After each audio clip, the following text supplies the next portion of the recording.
All right, we're back with New Generation Radio on AM 1460 KDWA. I'm Reggie Bauer, and along with me in the studio we have our guest DJ, Michael Notch. And it is time now for our weekly dose of fail, where we bring you a few odd news stories, or people just being plain stupid or interesting. We'll throw in interesting as well. Now, Michael, last time you were here, you were saying that you like to play airsoft. Yes, airsoft. So this isn't quite airsoft, and you made this specific point. We've got one involving a paintball gun here. From Galveston, a woman armed with a paintball gun pelted an intruder Friday inside her home.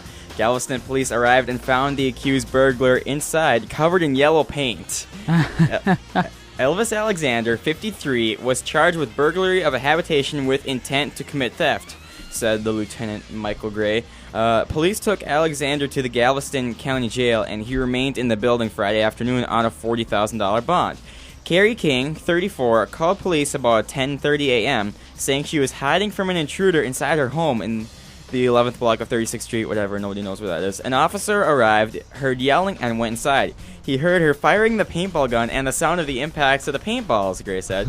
Alexander was shot about 4 times, but he didn't need medical treatment. Isn't that awesome? I love it. I love it. That's so now if the Second Amendment was to essentially screw us over, they'd screw us over and no more guns. Just use paintball guns to defend yourself. I'm surprised the cop didn't think that was like an actual like gun firing, you know? Like, I mean, if I heard a paintball gun, if I was a cop and I was like thinking, okay, there's a guy trying to rob this house, and then I hear I'd be like, oh god, someone has a gun or something. Even if no matter what, it might sound silenced or something, but you know. Yeah, I guess that could be sound silence too. From Bristol, Tennessee, a Tennessee woman says she was just praising the Lord, although at high volume, when she received a citation accusing her of violating the city's noise ordinance. She was later arrested by police on a disorderly conduct charge. 54-year-old Betty Jones tells WCYB-TV that her routine every Sunday includes 5 hours of praising and dancing while she listens to music by Johnny Cash, Randy Travis, Alan Jackson, and the Judds. But neighbors in Bristol complained about loud music, so police showed up on May 27th, a Sunday. A police report says officers helped her lower her stereo's bass and warned her, but officers say they came back less than 2 hours after being called again. And, yeah. Enough said. She was so persistent, and then they eventually arrested her. Like, all right, enough of this. That's nice. I mean, keep your music at a minimum, like.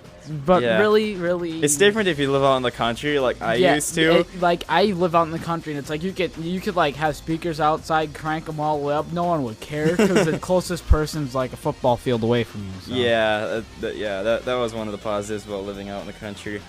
Alrighty, from some school in New Jersey, a high school in New Jersey, there's like this funnel cloud that's coming. You know, they were having their graduation outside in the stadium, just like we did at Todd Field this past Friday, and they saw like a legit funnel cloud there, and they just didn't move. They kept going until the entire graduation went through, and then right as it finished, like they started throwing their hats up and everything. Then the wind really started to pick up, and everybody just booked it out of there.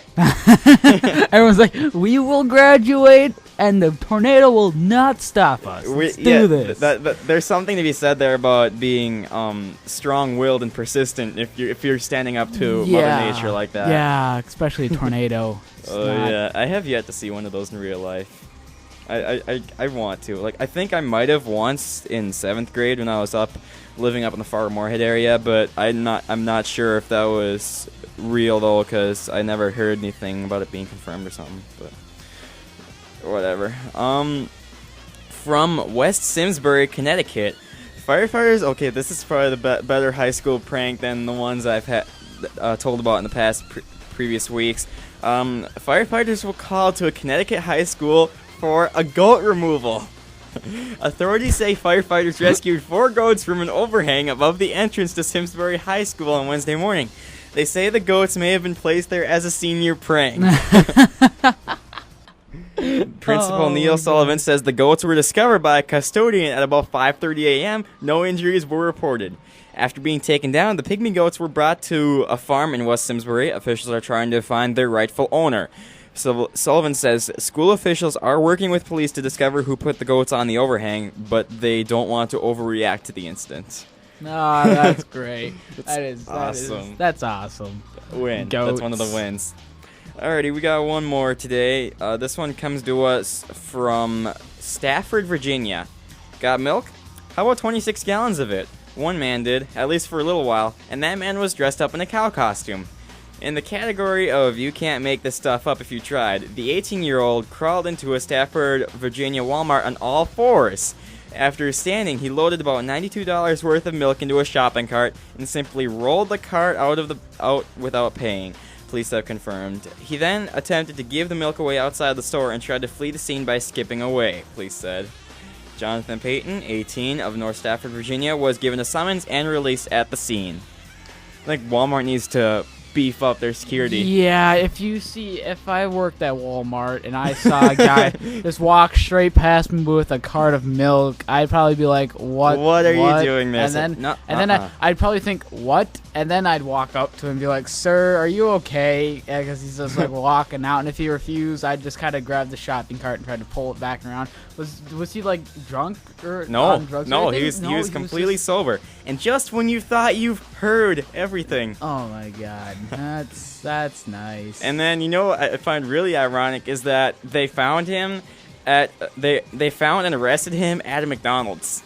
At a McDonald's. There you go. Yep. Like a boss.